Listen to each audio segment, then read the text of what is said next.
Ayan, continuous yung vlog kay Sir Aldwin. Yes, sir. Aldwin, yan ha. At salamat sir at tinuro nyo ako at pinatesting nyo yung Yes, sir. No cars problem. nito para ma-experience ko. My pleasure. Ayan, i-vlog ko naman to at i-share ko syempre.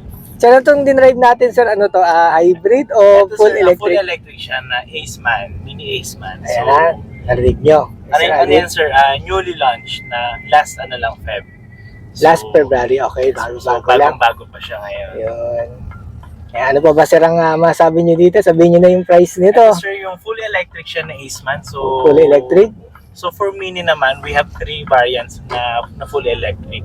Ito po yung ito pong sasakyan natin. Yes, Tama. we have the 3-door. 3-door. We have the Aceman. This one, yung gamit natin. Aceman. And the last one is yung the Countryman, which is the biggest one. Okay. At kung di ako magkakamali yung tanong, may hybrid ba? Di ba sir, sabihin ng hybrid half electric, half gasoline? Yes, sir. Si Mini, sir, wala siyang hybrid. Walang gano'n. So, kung gusto lang sir ng gas. Yes, sir. It's either or lang, sir. It's either EV or gas. Ilagay sa pagpipilian nyo sa cars na to. Then for the pricing naman, sir, Price na tayo, sir.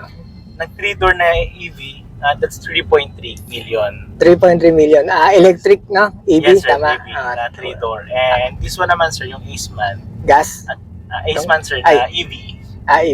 Electric din pala. Yes, sir. 3.550 naman. 3.5, ayun. Yes. And the last one naman, sir, Yung gas? Countryman na EV, nasa 3.899. So, basically, 3.9 na siya. Ayun. And each variant naman, sir, meron pa rin tayong gas version. So, yung gas version naman ni 3-door is nasa 3.699. May mahal siya, no? Yes, sir. Tama ba, no? Mas mahal, sir, si gas compare sa mga EV ng 400. Ayun. Tama ba, sir? May narinig ako pag electric daw ang gamit nyo ay exempted sa, ano ba yun? Mga Coding? Yes, sir. Ayun. Even naman, sir, yung mga hybrid. Tsaka hybrid, syempre. Ayun. Kaya maayos kung gusto nyo magamit ang kotse nyo na walang ano. Yes. Pag electric na kayo, o kaya hybrid. Kung everyday mo gagamitin. Everyday, syempre, kailangan natin naman, yan. sir, talagang mas okay siya na gamitin mo araw-araw. Especially when you go around Manila lang. Kasi malaki matitipid mo. Malaki sa gas talaga, no? Yes, kasi yung mga even ni Minis, sorry. yung range niya is up to 400 kilometers. Malayo-layo na rin yun, no? Yes, malayo-layo na rin yun. Abot ba ka ng Baguio? Hindi ko kamali. Ang Baguio, wala pang 400 Actually, sir, Tama ba ako? Baguio kasi is, ano siya, pataas, uphill. So, Ayun, magko-consume natanong ko na siya rin. ng battery. Okay. Pero kaya naman kaya? One charge pa, sir. One charge. Siguro, T-Flex, one charge. Then, going up to Baguio na. Ayun, okay. May So, idea tayo parang guys, ha? ano ka lang, sir, mag-stop over. Tsaka hindi na problema yung tawag din kay sir, yung charge niya, ba tawag sa mga Mga ganyan? charging station. Ayun, charging station. Meron na rin sa mga gasolinahan niya. Yes, no? sir, meron na. Ilang oras na lang, oras ba? Minutes lang. Yung easy, sir, na charger, yung Easy? meron siya kasi, sir, kasama na wall box na free, na to be installed sa house. Ano yan, sir, 7 kilowatts. So, magiging charging time niya from 0 to 100 is around 7.7 hours sa Aceman. Sa Aceman. So, pag gagamitin mo naman, sir, yung mga DC, yung mga nasa share recharge, Shell, ano yun? mga major gasoline stations na may mga EV.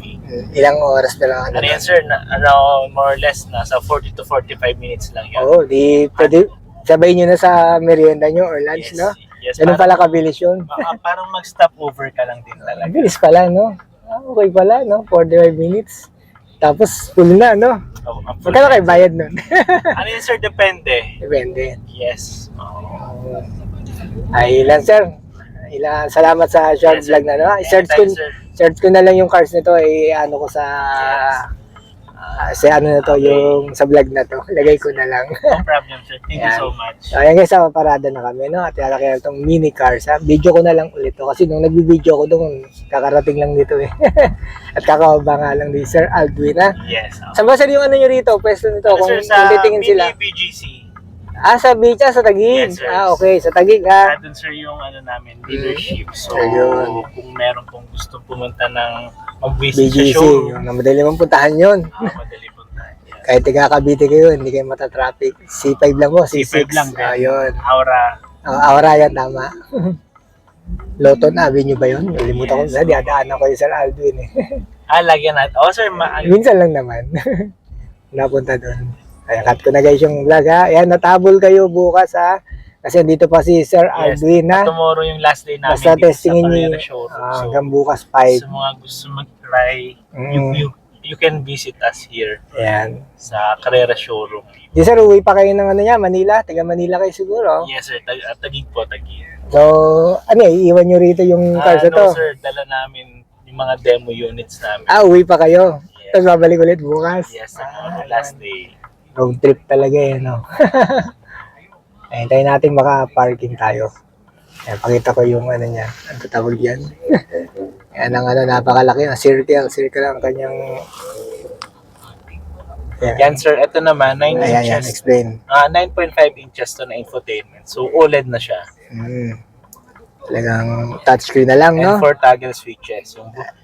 Yung volume Na lang. experiences. Anong experiences? Ayan sir, yung mga driving modes. Okay. And then, ito naman sir yung power niya. Ayan, And power. then ito yung gear. Sa mga stereo dito na talaga guys ha, sa touchscreen na yan. Yes sir, touchscreen na siya. Ayan. Ayan guys, yung Equipped kanyang na rin yan harap. sir ng navigation. Ayan, syempre.